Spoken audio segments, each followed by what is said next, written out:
In a cozy cave nestled between icebergs lived a little Arctic fox named Freya. Every night as the sun dipped below the horizon, casting long shadows across the ice, Freya would gather around the glowing embers with her grandmother and siblings.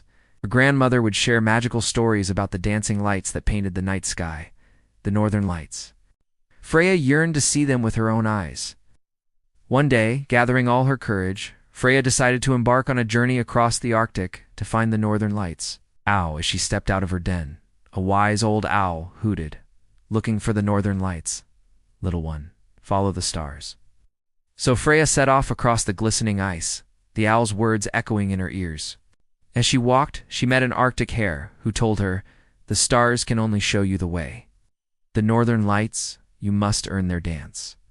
Freya, puzzled but determined, continued her journey. Soon she came across a frozen lake and saw a family of seals sunning themselves on the ice.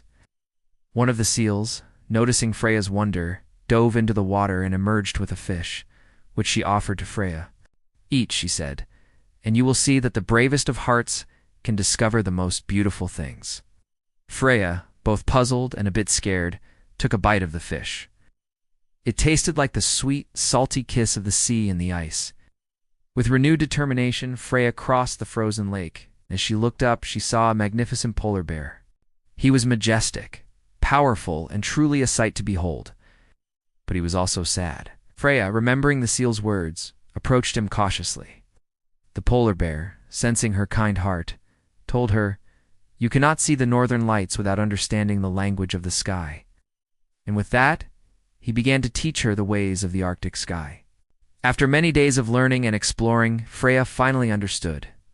The northern lights were not just a pretty sight. They were a magical living thing, a spirit of the sky that danced with the wind and the stars. And just as the spirit of the sky needed the wind and the stars to dance, Adia realized she needed patience and courage to see them. As she looked up, the sky erupted in a magnificent display of color. The northern lights were dancing. Overjoyed, Freya returned home, her heart filled with the wonder of the Arctic and the magic of the northern lights.